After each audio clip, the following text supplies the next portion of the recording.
Hello friends, welcome to your YouTube channel. आज हम पढ़ेंगे अकाउंटेंसी। ये प्लस टू क्लास का सब्जेक्ट है। आज हम उसका पार्ट 1 पार्टनरशिप फर्म पढ़ेंगे। First chapter accounting for partnership firm fundamental first chapter है हमारा। चलो हम स्टार्ट करने से पहले एक चीज़ समझते हैं कि पार्टनरशिप होती क्या है।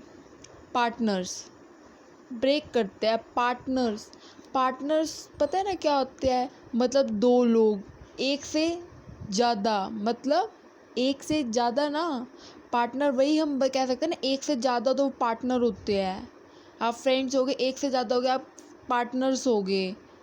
आप एक ही बेंच पे दो बच्चे बैठते हैं, पार्टनर्स है एक दूसरे के। मतलब एक से ज़्यादा जो होते हैं वो पार्टनर्स होते हैं। पार्टनर का मतलब क्लियर हो गया। और पार्टनरशिप, अब वही दो लोग मिलकर अपना बिजनेस चलाए, पार्टनरशिप कहते हैं उसको। पार्टनरशिप में बिजनेस करना कहते हैं। अब हम इसको करते हैं अकाउंटिंग फॉर पार्टनरशिप फर्म। देखिए इंट्रोडक्शन में, there are certain limitation for a sole trader. Sole trader आप पढ़ते आ रहे होगे। सोल ट्रेडर जो सिंगल बिजनेस होता है, मतलब एक ही बंदा, एक ही पर्सन जो अपने बिजनेस को चलाता है। और हम अब क्या पढ़ रहे हैं? पार्टनरशिप। तो पार्टनरशिप में एक से ज़्यादा होते हैं। देखिए इंट्रोडक्शन में पढ़े, there are certain limitation for a sole trader. बहुत सारी लिमिटेशंस होती है सोल ट्रेडर के लिए। In sole trading concern only one man invest capital. इसमें क्या है? सिर्फ सोल ट्रेडर में एक ही बंदा कैपिटल इन्वेस्ट करता है। Undertake A risk involve in business. और वही बंदा किसके लिए लाइबल होता है? रिस्क के लिए लाइबल होता है। एंड कंट्रोल ऑल अफेयर्स, मतलब होल अफेयर, मतलब जो भी जैसे रिस्क हो गया, कुछ कोई भी लॉस हो गया, वो सिर्फ अकेला उस बिज़नेस के लिए लाइबल होता है। कौन? सोल ट्रेडर अकेला ही लाइबल होता है अपने बिज़नेस के सारे लॉस के लिए, प्रॉफिट के लिए। तो but one man capital skill controlling and risk taking capacity है जनरल लिमिटेड। मतलब अगर एक ही बंदा अपने बिजनेस को संभाल रहा है तो वो अपनी कैपिटल को बढ़ा भी नहीं पाएगा। उसकी स्किल्स, उसकी मतलब एक एक्टिविटी होती है ना, जो मतलब क्या कहते हैं, डिसीजन पावर, वो कम रहती है। आइडियाज़ उसके पास लिमिटेड होते हैं। हर चीज़ लिमिटेड होती है। पैसा लिमिटेड होता है, तो इसलिए ना मतलब अपने बिजनेस को एक्सपेंड नहीं कर पाता। Therefore, some person are combined and enter into an agreement to form a partnership। मतलब क्या है? कुछ बंदे मिलकर, कंबाइन होकर, पर्सन्स कंबाइन होकर एक मिलकर क्या करते हैं? एग्रीमेंट करते हैं टू फॉर्म ए पार्टनरशिप, ताकि वो एक पार्टनरशिप में आ पाए। अब तो हमने ऊपर वाले पैराग्राफ में पढ़ा कि सोल ट्रेडर क्या होता है, ठीक है, उसकी क्या प्रॉब्लम्स होते हैं और पार्टनरशिप क्यों हम बनी। ठीक है, partnership relation of mutual trust and faith. Partnership ना एक म्यूचुअल ट्रस्ट और फेथ पे बनता है। ऐसे ही नहीं कोई भी राह चलता इंसान कहेगा मैं तेरे साथ पार्टनरशिप करूं तो आप कर लोगे उसके साथ पार्टनरशिप? नहीं ना। आप क्या होगा ना, मैं किसी को जानता हूँ, मेरे को पता हो ये ट्रस्ट के लायक है, मेरे पैसे संभाल पाएगा, हम मिलके संभाल पाएंगे। हम ऐसे थोड़ा कि अब किसी को भी मुँह उठा के अपने 10 लाख रुपए दे दोगे, जा लगा ले। नहीं ना, ऐसे मिलके किसी के साथ बिजनेस नहीं कर सकते ना आप। In order to maintain the trust, it is necessary that partnership account be maintained in honest and accurate and equitable manner।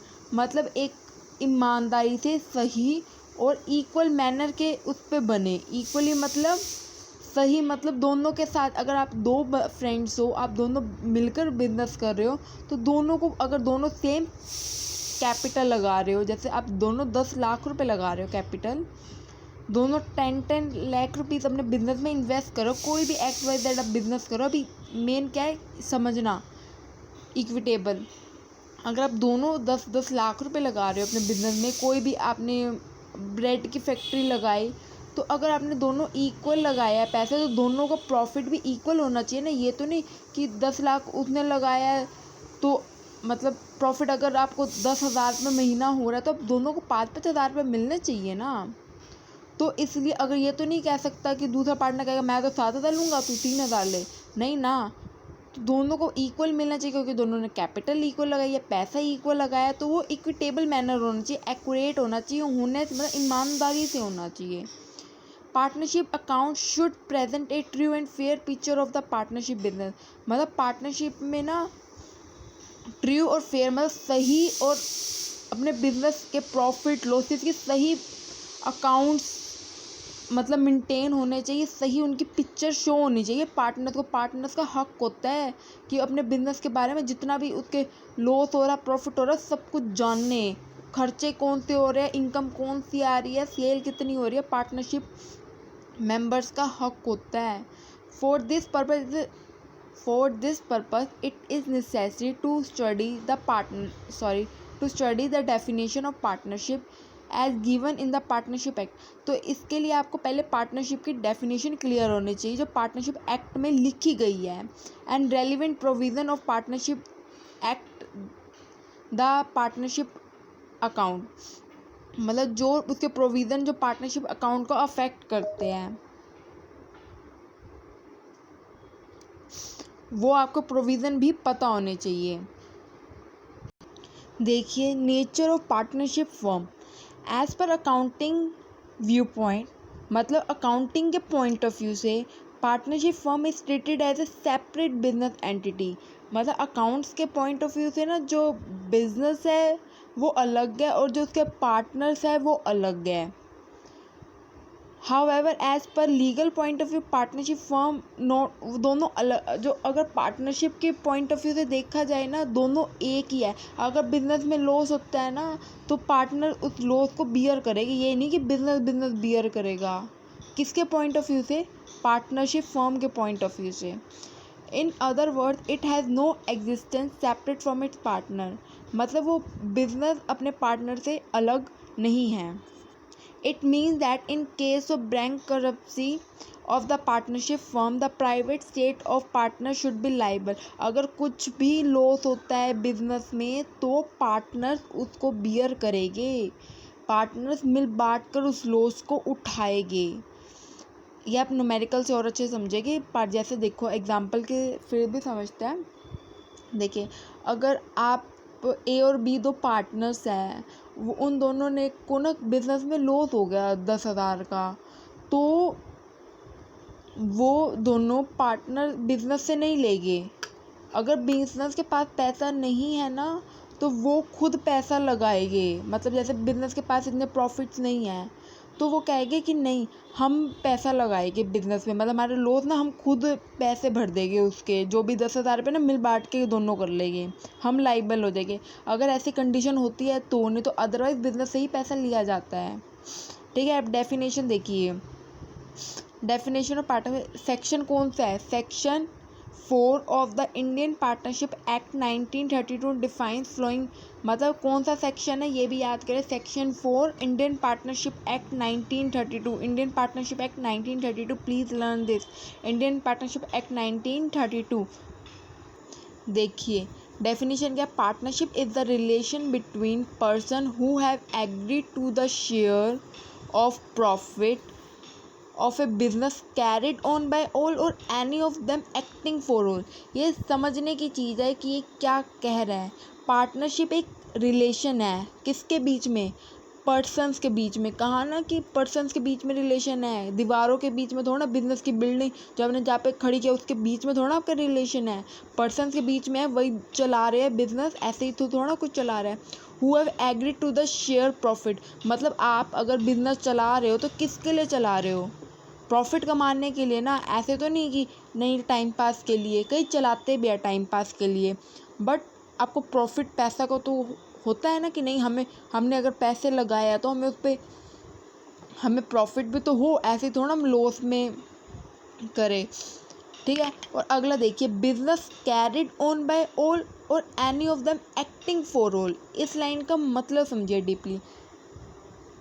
Business carried on by all, मतलब जैसे मानो ABCD 4 पार्टनर्स हैं, वो या तो कई ऐसे पार्टनर्स होते हैं, देखिए ये चीज़ समझने से पहले ना एक चीज़ समझिए, कई ऐसे पार्टनर्स होते हैं ना जो सिर्फ बिजनेस में ना पैसा लगाते हैं, कहते हैं मैं ना बिजनेस संभाल नहीं सकता, मैं ना सिर्फ पैसा लगा सकता, तुम्हारा पैसा है, वो तुम बिजनेस संभाल लो,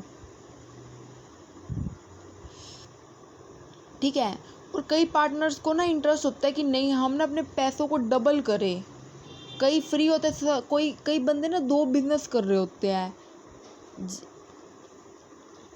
देखिए कई बंदे 2 बिजनेस कर रहे होते हैं, तो कहते हैं हमारे पास ना पैसे है, हम ना तुम्हारे बिजनेस में पैसे लगा लेते हैं, तुम अपना ये बिजनेस चला लो, हम मेरे पास तो टाइम ही नहीं होता, मैं पैसा लगा देती हूँ तुम्हारे बिजनेस में, तो तुम चलाते रहना, मेरे को प्रॉफिट दे देना, मैं नहीं चला सकता, मेरे पास टाइम नहीं है इतना, तो ठीक है। उन्होंने कहा चलो ठीक है, ऐसा भी होता है कई बिजनेस में। वही कह रहा है या तो कैरिड ऑन बाय ऑल, या तो सारे बंदे अपने बिजनेस को चलाएंगे, या तो सारे मेंबर्स अपने बिजनेस को पार्टनरशिप फर्म को चलाएंगे, या any of them acting for all, या तो 3 बंदे, मैंने कहा ना एक बंदा ऐसा होगा वो कहेगा मैं पैसे लगा दूंगा, वो या तो उसके बिहाफ पे दूसरे पार्टनर ABC के D के पास, अगर D कहता है मैं पैसा लगा दूंगा, तो ABC उसके बिहाफ पे वो बिजनेस चलाएंगे, और D कहेगा कि मैं नहीं, तुम मेरे बिहाफ पे चला लो, या तो any of them acting for all, जो पहले वाले पार्टनर है ABC, या तो वो बिजनेस को चलाएंगे उसके किसके बिहाफ पे, D के बिहाफ पे, या कैरिड ऑन बाय ऑल, या तो चारों के चारों पार्टनर्स चलाएंगे बिजनेस को, समझ आ रहा है। कैरिड ऑन बाय ऑल, या तो सारे पर्सन चारों मेंबर्स बिजनेस को चलाएंगे, या उसके बिहाफ पर चलाएंगे, उसके एब्सेंस में चलाएंगे, ये नहीं कि उसने करा है। आई होप तो आपको क्लियर होगा business carried on by all और एक्टिंग फॉर ऑल का क्या मतलब, या तो उसके बिहाफ पर बिजनेस चलाया जाएगा, या तो सारे बंदे बिजनेस को चलाएंगे, चारों पार्टनर्स बिजनेस को, या 5 जितने पार्टनर सारे चलाएंगे।